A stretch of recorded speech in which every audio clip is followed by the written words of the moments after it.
भाई चलिए देखिए कौन से क्वेश्चन नंबर तक कर चुके थे बेटा हम लोग?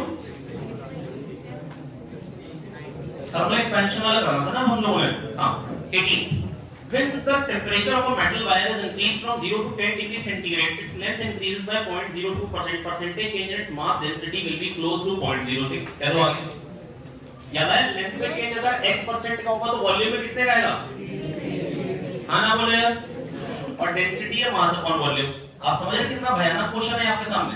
लॉग डिफरेंशियल ले लो किसका तो क्या देगा d rho by rho is equals to minus dv by v। अरे हाँ ना तो बोले यार मतलब percentage change in density will be equal to percentage change in volume. और परसेंटेज चेंज इन वॉल्यूम बेटा बेसिकली मैं ये कहना चाह रहा हूं आप ये बात समझ पा रहे हैं ना कि ये अब परसेंटेज चेंज इन वॉल्यूम तो 3dl/l हो जाएगा। नहीं आया समझ में क्या? नहीं आया समझ में? नहीं आया। ऐसा क्यों कह पा रहा हूं बेटा? परसेंटेज बेटा अगर मान लो अगर वो वायर है पाई आर स्क्वायर ले लो भाई, पाई आर स्क्वायर लो भाई वॉल्यूम dv by v कितना हो जाएगा? लॉग डिफरेंशियल लीजिए 2dr/r प्लस dl/l। सही बात है गलत बात है? अब dt से डिवाइड कर दीजिए d थीटा से डिवाइड कर दीजिए dr/r d थीटा। ये कह रहे हो thermal coefficient of length 2 alpha और ये अल्फा है और 3 अल्फा। आप समझ पा रहे हैं नहीं समझ पा रहे? और ये कह रहा गामा तो इधर जो क्वांटिटी है वो 3 टाइम्स है ना। अगर d थीटा के साथ 3 टाइम्स तो d थीटा के बगैर भी 3 टाइम्स होगी यार। कह दो आ गया। अगर परसेंटेज चेंज इन लेंथ दे रखा है 0.02 तो परसेंटेज चेंज इन वॉल्यूम क्या देगा 0.06 और परसेंटेज चेंज इन डेंसिटी भी होगा वही 0.06 प्लस माइनस का हेरफेर लेकिन प्लस माइनस में ऑप्शन नहीं। कह दो आ गया। हां ना बोलो 19th वाला कर चुके थे ये वेव का क्वेश्चन। अगला ये वेव को पता नहीं बच्चे कह रहे थे इसमें बताइए कैलकुलेशन में दिक्कत आई बच्चों को। आइए देखते हैं कह रहे हैं ratio of de Broglie wavelength of अच्छा particle is moving 5 times fast as an electron ratio of de Broglie wavelength of the particle to that of electron de Broglie wavelength of particle to that of electron. अच्छा मैं ऐसा नहीं कह रहा हूं कि calculation में दिक्कत नहीं आ सकती, बिल्कुल आ सकती, पर मोस्ट लाइकली ऐसा होगा कि क्वेश्चन मतलब कैलकुलेशन आपसे बन जानी चाहिए। यहां पे 10 की पावर -27 में है आंसर, 10 की पावर -28 में है तो दूर दूर है और 10 की पावर -31 में। चलिए ये चेक करते हैं। हाँ तो पार्टिकल की वेवलेंथ क्या होगी h/mv। क्या होगी h/mv। mv क्या होगा? Mass of particle 5 times mass of electron है। नहीं सॉरी मास ऑफ पार्टिकल तो निकालना है। मास ऑफ पार्टिकल और वेलोसिटी उसकी 5 टाइम्स h/mev। अरे हाँ ना तो बोलो यार v तो कट जाएगा h कट जाएगा h कट जाएगा v कट जाएगा h कट जाएगा v कट जाएगा। इसकी वैल्यू क्या आ जाएगी? me that is 9.1 into 10 की पावर -31 upon 5 mp और इसकी वैल्यू कितनी है 1.878 into 10 की पावर -4। ठीक है इसको इधर लेके आओ 9.1 upon 5 into 1.878 into 10 की पावर 4 ऊपर कर देता हूं तो 10 की पावर -27। अब ये पक्का हो गया आंसर या तो 10 की पावर -27 में है या 10 की पावर -28 में होगा, है ना। अब बेटा मैं कैसे सोच सकता हूं 18 5 का 90 होता है ना, और 0.08 into 5 क्या हो जाएगा 9.4 बन जाएगा यार।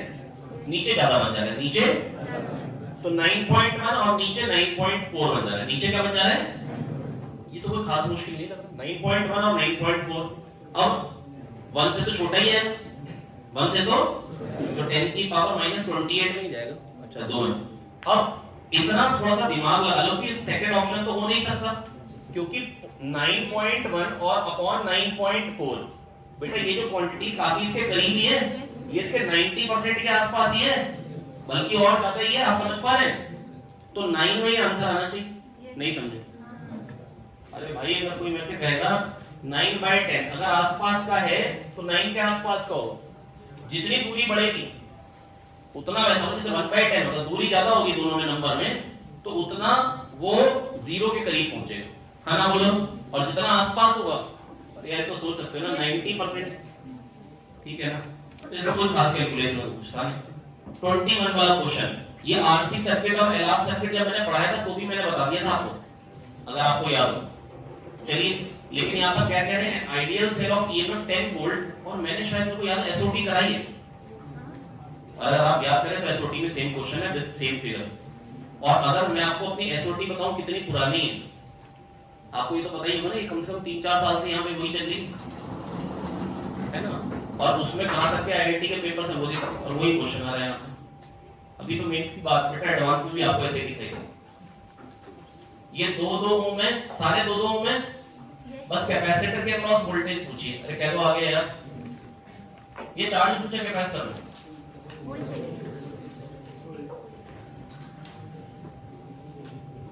अब देखो, लेकिन ना पता होता क्या, मैं आपको बताऊं पेपर में ना बच्चे ना इतने आलसी हो जाते हैं। अच्छा मैंने उसको उस ब्रांच को रिमूव कर दी, करंट तो जाने नहीं तो हटाओ उसको, अरे हाँ ना बोलो यार। अच्छा इस रेजिस्टेंस का कोई फायदा नहीं है, इसमें कोई पोटेंशियल, जो इसके क्रॉस पोटेंशियल ड्रॉप होगा वो इसमें ही होगा।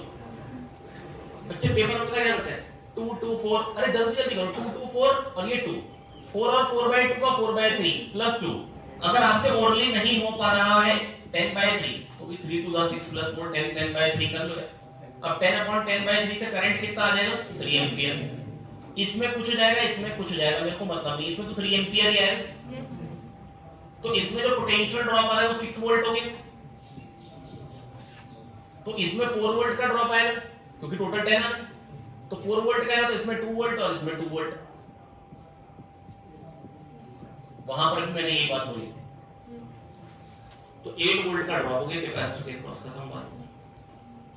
और आपको लग रहा नहीं ये ऐसे कैसे है, तो भाई इसका रेजिस्टेंस डबल है तो इसमें करंट हाफ जाएगा, क्योंकि I1 R1 I2 R2 बराबर है, इसमें 1 एंपियर करंट जाएगा, इसमें 2 एंपियर जाएगा। नहीं तो सिंपल बात ये थी कि भाई 3 2 6 वोल्ट इसमें हो गया, टोटल 10 वोल्ट होना, तो इसमें 4 वोल्ट का ड्रॉप होगा, और इसमें भी 4 वोल्ट का, और जितना इसमें होगा उतना इसमें 2 वोल्ट,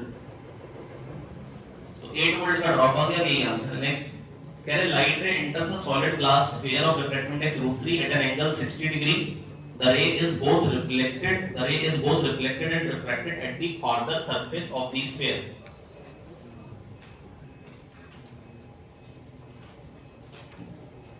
डिग्री पे आ रही, तो अंदर कितने पे जाएगी μ√3, ये तो हमारा फेवरेट होता है भाई μ√3, और 60 डिग्री तो अंदर 30 पे जाती है। पर अगर आपको लग रहा हो नहीं हमने तो ऑप्टिक्स नहीं पढ़ा, तो कर लो v1 sin θ = μ2 sin θ2 लगाओ, स्प्लिट का करना आता है v1 sin θ = μ2 sin θ2, तो बाहर क्या 1 into sin 60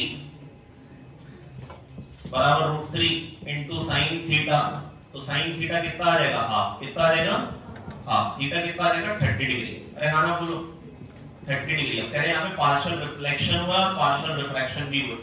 अब भाई 60 पे 30 पे अंदर 30 पे तो 60 पे बाहर जाएगा। हाँ ना बोलो भाई, नहीं है हमने तो एंगल कितना हो गया 90 हो गया, खत्म बात। Angle between reflected and refracted है 90, खत्म बकवास। ये तो क्वेश्चन पेपर में आंसर लिखा होगा।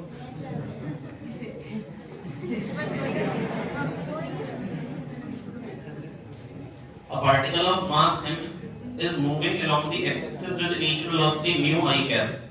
It collides elastically with a particle of mass 10 m at rest and then moves with half its kinetic energy. ठीक है, m मास आ रहा है, थीटा 1 पे जा रहा है, और 10 m मास आ रहा है, थीटा 2 पे जा रहा है, sin theta 1 is something sin theta 2 और वो √n sin थीटा 2 है। भाई देखो ये m मास आ रहा है और कह रहे हैं आधी काइनेटिक एनर्जी हो गई इसकी, और थीटा 1 एंगल पे निकला। कितने एंगल पे निकला? ठीक है भाई, आधी काइनेटिक एनर्जी का मतलब क्या हो गया, वेलोसिटी क्या हो जाएगी u/√2। क्या ये बात समझ में आ गई? और इलास्टिक कोलिजन हुआ, कैसा कोलिजन हुआ है ना, तो ये कितने एंगल पे जाएगा, मान लो थीटा 2 पे। कितने पे जाएगा, मतलब इनकमिंग से मान लो ये थीटा 2 पे जाएगा। अरे हाँ ना बोलो यार। अब मेरे को इतना पता है कि अगर आधी काइनेटिक एनर्जी इसके पास तो आधी इसके पास होगी, तो इसके पास डी काइनेटिक एनर्जी 1/4 mu², क्योंकि ये u से आ रहा था, हाफ mu² की आधी इसके पास है, आधी इसके पास। 1/4 mu² = half 10 m into v²। v निकालना है, तो v कितना आ जाएगा मेरे दोस्त, mm गया, कितना हो जाएगा u/√20, बिल्कुल सही बात। तो v आ गया u/√20। अब बेटा मोमेंटम कंजर्वेशन लगा सकते हैं आप लोग। x में कैसे लगाओगे, mu बराबर mu/√2 cos θ1 plus 10 m u/√20 cos θ2। पर इससे मेरा काम नहीं बनेगा, मेरा काम बनेगा वाई डायरेक्शन में लगाओ, पहले जीरो था बाद में भी जीरो, तो जितना इसके पास इधर को होगा उतना इसके पास इधर को। ऑब्लिक कोलिजन में हमने यही तो सीखा था वहां पर भी, न्यूक्लियर फिजिक्स में भी और मॉडल में भी, दोनों में हमने एक एक क्वेश्चन किया था ऑब्लिक का। तो वाई डायरेक्शन मोमेंटम कंजर्वेशन लगाओ, m u/√2 sin θ1, और आपको आंसर आता हो दिख रहा हो 10m into u/√20 sin θ2। Rehana बोलो यार, और कह रहे हैं sin θ2 is √n sin θ1, यही है ना, sin θ1 is √n, तो ये √10 हटाओ, यहाँ से ये √2 हटाओ, यहाँ पे √10 बचेगा, √10 बचेगा, sin θ1 is √10 sin θ2 आ गया, और यही पूछा था, अंडर रूट का नंबर कहते हैं। नेक्स्ट अगला क्वेश्चन है स्क्वायर शेप, कैविटी बनाई गई है और रिमेनिंग पोर्शन का सेंटर ऑफ मास पूछा गया, रिमेनिंग पोर्शन का सेंटर ऑफ मास पूछा गया है ना। हेलो सूरज भाग्य, हेलो मेरे दोस्त भाग्य,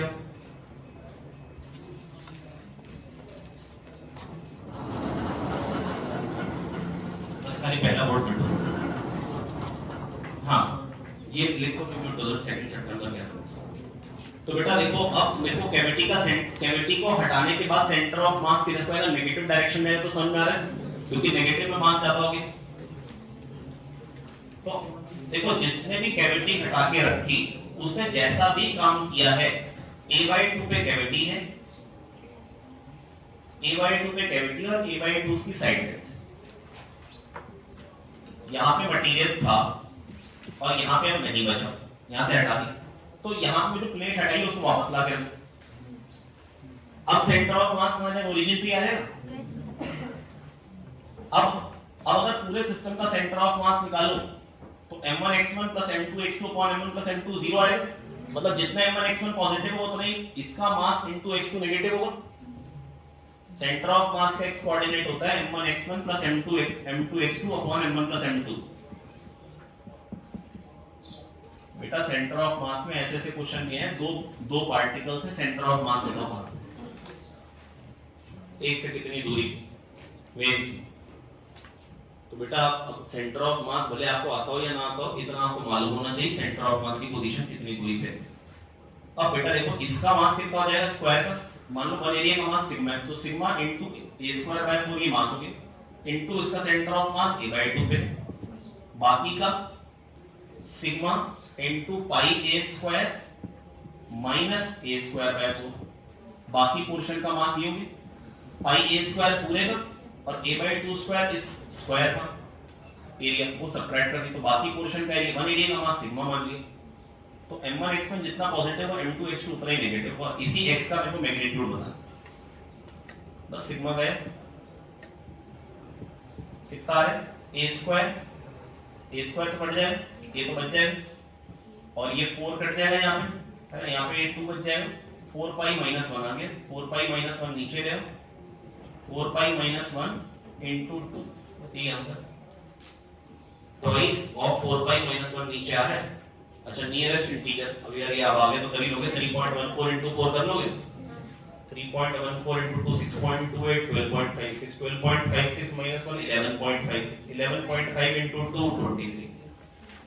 अरे हाँ ना बोलो यार, नहीं आया, कोई बहुत बड़ी बात नहीं है। 3.14 इनटू 4 3 4 12 14 4 56 12.56 माइनस 1 11.5। आप लिख के कर लो अगर आपको लग रहा हो नहीं, कैलकुलेशन करने के लिए भी कॉन्फिडेंस ही चाहिए।